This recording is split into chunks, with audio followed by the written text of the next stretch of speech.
본조르노, 이탈리아의 역사와 예술을 재미있게 소개해드리는 이탈리아 국가공인 가이드 끼아라입니다.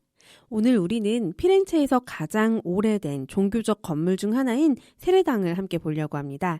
우리나라에서는 기독교인이 아닌 이상 세례, 또 세례당이라고 하는 개념이 생소할 수밖에 없는데요. 사실 유럽처럼 기독교 문화권인 곳에서는 아기가 태어나면 세례를 받기 때문에 꼭 세례당이 존재합니다. 오늘 우리가 함께 볼 산조반니 세례당은 추정하기로 약 12세기부터 피렌체의 공식적인 세례당이었던 곳이기 때문에 피렌체인들의 삶에서 꼭 한 번은 거쳐가는 곳이었다고 생각하시면 될 듯한데요. 물론 그런 의미에서도 중요할 수 있지만 오늘 우리가 보는 이 산조반니 세례당은 두오모와 마주보고 있는 쪽의 문이 특히 유명합니다. 미켈란젤로가 이 문이야말로 천국의 문이다 라고 할 수 있겠다 감탄했던 것에 유래해서 지금까지도 천국의 문이라고 불리우는 문이 있는데요. 여행자들은 보통 세례당의 외관과 또 이 천국의 문만 보고 지나가지만 우리는 오늘 좀 더 깊이 있게 내부까지 들어가 보려고 합니다. 다만 내부는 입장료가 있는 구역이라서 실제 입장할지는 여러분께서 선택할 몫이긴 한데요. 꿀팁 하나 드리자면 두오모의 쿠폴라, 즉 돔이죠. 네, 이 쿠폴라나 조토의 종탑으로 올라가는 경우에 패스를 구입하시게 될 거예요. 그 패스에 이곳 세례당의 입장이 포함되어 있기 때문에 사실상 쿠폴라나 종탑 올라가시는 분들은 따로 비용을 지불하는 게 아니라 원래 포함되어 있는 이 내부까지 투어 라이브와 함께 자세히 둘러본다 생각해 주시면 좋습니다. 심지어 입장하는 줄도 대기가 거의 길지 않고요. 내부는 설명 없이 둘러보기만 하면 정말 시간적인 소요가 거의 없을 정도로 아담한 규모예요.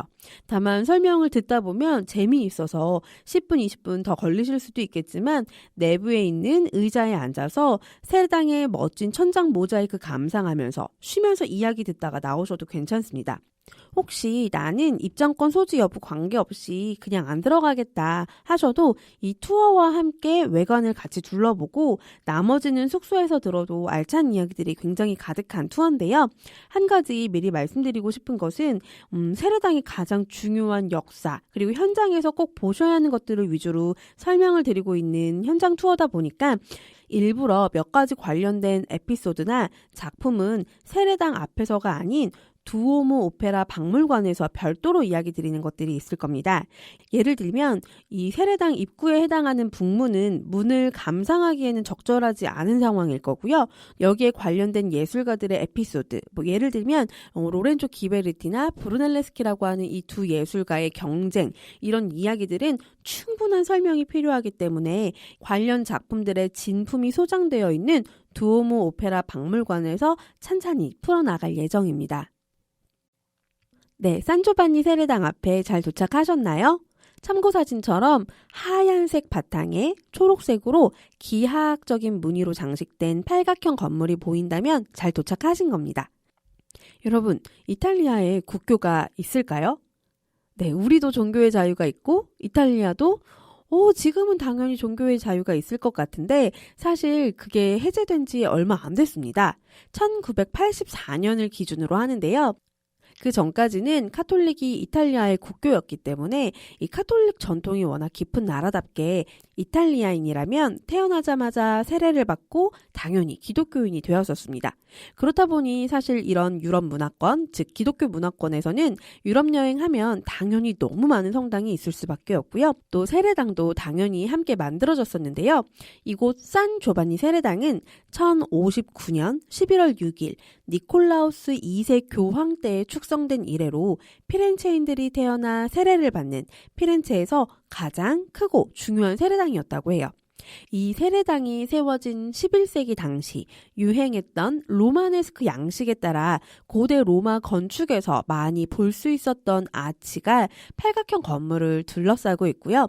전체적으로는 이탈리아 카라라 지역에서 가지고 온 하얀색 대리석 바탕에 프라토 지역에서 가지고 온 초록색 대리석으로 기하학적인 무늬를 더한 모습입니다.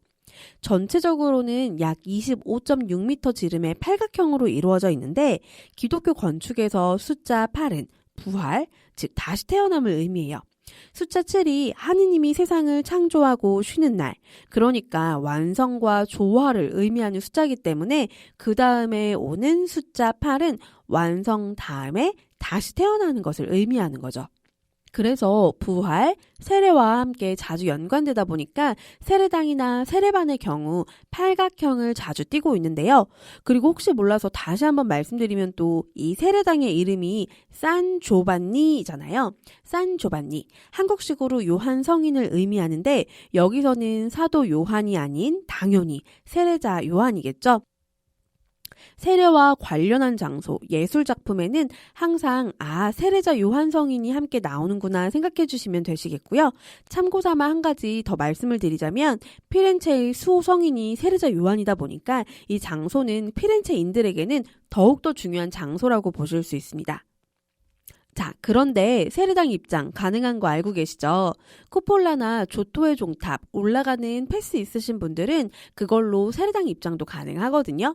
입장권 갖고 계신 분들은 외관을 더 둘러보기 전에 내부 입장부터 할게요. 그리고 혹시 세례당 입장권이 없거나 또 굳이 들어가고 싶지 않다 하시는 분들은 외부 다른 챕터는 함께 들으시면서 둘러보시고 내부 설명은 개인적으로 시간 되실 때 편안하게 들어주시면 더욱 좋을 것 같아요. 자, 저희는 세례당 입구 쪽에 있는 기둥 하나를 먼저 볼까요?